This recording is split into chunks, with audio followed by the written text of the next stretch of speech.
Hi guys, this is Mrs. Ray. Listen, I'm really excited that I get a chance to connect with you guys, even though we are away from each other right now.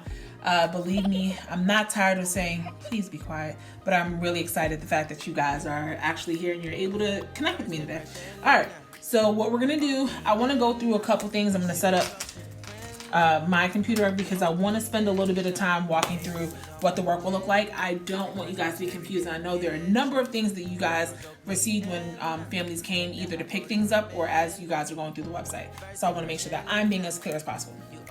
There are ELA packets, math packets, you have science, and you have social studies. What is going to end up happening, you're going to be responsible for all the work that's being done within the packets, okay? There is the first packet that I'm going to primarily spend my time focusing on, which is your ELA packet. And it's a 6th grade ELA remote learning work, okay? This packet is where the bulk of your work for the week is really going to come from for ELA. And so when you go to it, there's like a day 1, day 2, day 3. Pay attention to the schedule that we are kind of like suggesting on the website. However, when you get into the day 1, day 2, day 3 stuff, there's a text. You either have multiple choice questions and a short response. You possibly might have just a short response. Some days you just have multiple choice questions. What you want to make sure that you're doing is jotting on your text, making sure that you're thinking about like what are the thinking jobs you should be thinking about for this specific genre as you go through it, and then go ahead and answer the questions, okay? There's a space in the back of the packet where you will record your answers. So multiple choice questions, you'll put whatever choice you chose in that space, similar to how we do like with the bubble sheets when we're doing like Illuminate stuff, okay? So that's the first thing we need to know. Second thing, there's an additional packet that is kind of like a mashup of prep session, ELA prep session, and then number stories. So for each week, you'll have one day of a number stories problem that you are working on. And then there's also like similar to what we do in prep session, where you have like one text that we're spending time focusing on. You'll do the same thing, do a main idea, and then there might be like a shorter, another question that you're going to answer in connection to that text.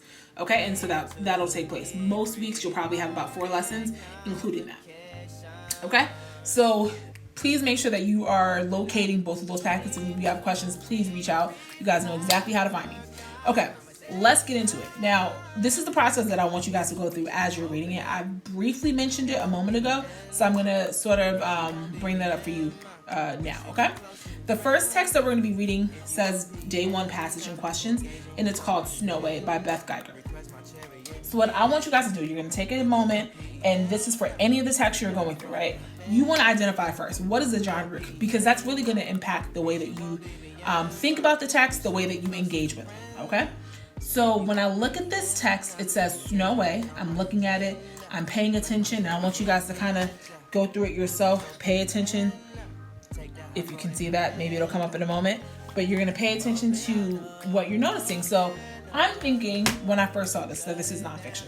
And so how would I even know if this is nonfiction? So what I chose to do was pay attention to some of the text features. I noticed that there are captions, we have subheadings that are dividing and structuring our text. There are photos, there are maps, and then in general, there's just a lot of facts, right? So and there's like no dialogue. So I knew right away that this was nonfiction. So now I need to think as a reader, what do I do when I read nonfiction? We've talked about this hundreds of times before, okay? So we know that when I read nonfiction, I want to be thinking about, number one, what's the topic of this text? Because that's going to help guide my understanding as I get through it. So I want to think like, what am I learning about this topic?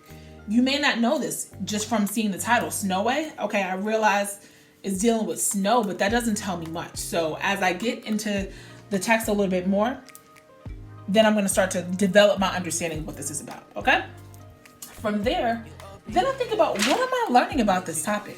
What is this author trying to teach me about this? And then the next step is then figuring out, what is the author's point of view? The author wrote this text for a reason. There's a purpose, right? But ultimately, the author wants to be able to show me something. The author wants me to walk away understanding something about the way they feel and what they believe about this topic. And it is our job as investigators to figure that out. Okay? So I want you to keep that in mind with you.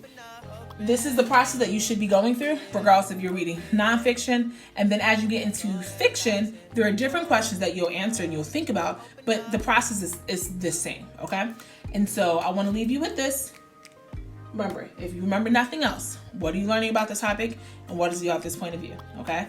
I'll see you tomorrow when we jump into our next text. Have a great day, guys, and I'll see you soon.